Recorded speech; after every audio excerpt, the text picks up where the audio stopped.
প্রচারের ছবি দেখাবো, যে সে প্রচার নয় কিন্তু, কারণ সেই প্রচারে প্রার্থীর সঙ্গে যাকে দেখা গিয়েছে তাকে নিয়েই জোর জল্পনা। আচ্ছা, আপনাদের কাকলিয়ার ঘটনা নিশ্চয়ই মনে আছে।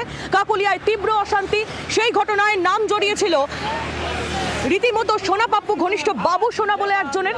আর এই বাবু সোনাকে এবার দেখা গেল জাভেদ খানের প্রচার সঙ্গী হিসেবে। ভাইরাল ভিডিও, আর সেই ভাইরাল ভিডিওতেই তৃণমূলের প্রচারে দুষ্কৃতি, এই প্রশ্ন এই মুহূর্তে উঠছে।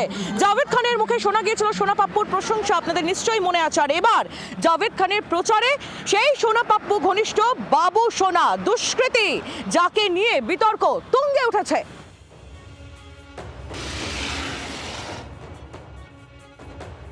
ওই ভিডিওটা আপনারা মত পেট আছে, এরকম কোনো ব্যাপার নেই, পুলিশ আমার সঙ্গে ছিল, পুলিশকে জিজ্ঞেস করুন। ফালতু কথা বলে কি হবে? আপনারা শুধু মানে মিথ্যে রটাতে জানেন, আর কিছু করতে জানেন নাকি?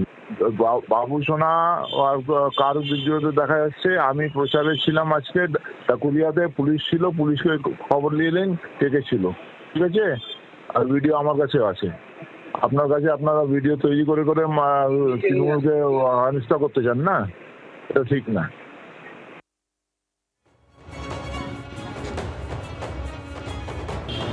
জাভেদ খান তার বক্তব্য আমরা শুনছিলাম, কিন্তু এই ঘটনায় তিনি যাই বলুন না কেন একটা তরজা শুরু হয়েছে। কারণ কাকলিয়াতে যে ঘটনা ঘটেছিল সেই ঘটনায় একেবারে সরাসরি নাম উঠে এসেছিল সোনা পাপ্পুর। সেই সোনা পাপ্পুর ঘনিষ্ঠই হচ্ছে বাবু সোনা, দুষ্কৃতী সে নিজেও। সেই দুষ্কৃতী বাবু সোনা কি করছে তৃণমূল প্রার্থীর প্রচারে, প্রশ্ন উঠছে। কথা বলবো তৃণমূল কংগ্রেস নেতা বৈষ্ণব চট্টোপাধ্যায় এই মুহূর্তে রয়েছেন আমাদের সঙ্গে টেলিফোন লাইনে। বৈষ্ণব বাবু, যে ছবি ধরা পড়ছে জাভেদ খানের প্রচারে, সেখানে দেখা যাচ্ছে বাবু সোনা দুষ্কৃতী, তাকে রীতিমতো দেখা যাচ্ছে তিনি রয়েছেন সেখানে। সব মিলিয়ে একটা প্রশ্ন ওঠা শুরু হয়েছে যে তৃণমূল প্রার্থীর প্রচারে দুষ্কৃতী কেন, কি বলবেন?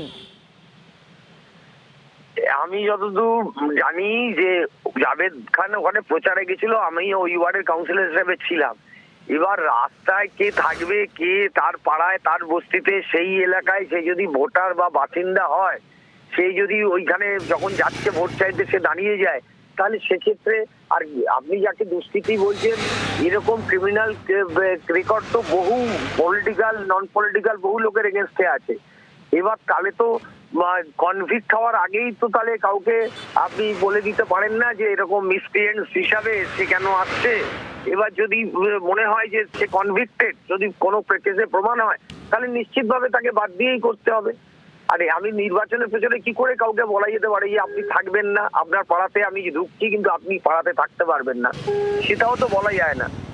তো সেই জন্য কে ছিল না ছিল বিষয়টা, কিন্তু সেই যদি দুষ্কৃতী কার্যকলাপের সঙ্গে যুক্ত থাকে বৈষ্ণব বাবু, তাহলে তো তাকে এই কথাটা মনে হয় বলাই যায়, কারণ সেই প্রমাণও একাধিকবার এসেছে। ধন্যবাদ আপনাকে। বৈষ্ণব চট্টোপাধ্যায় ছিলেন আমাদের সঙ্গে টেলিফোন লাইনে। বাংলার আওয়াজ, বাঙালির আবেগ, জি 24 ঘন্টা।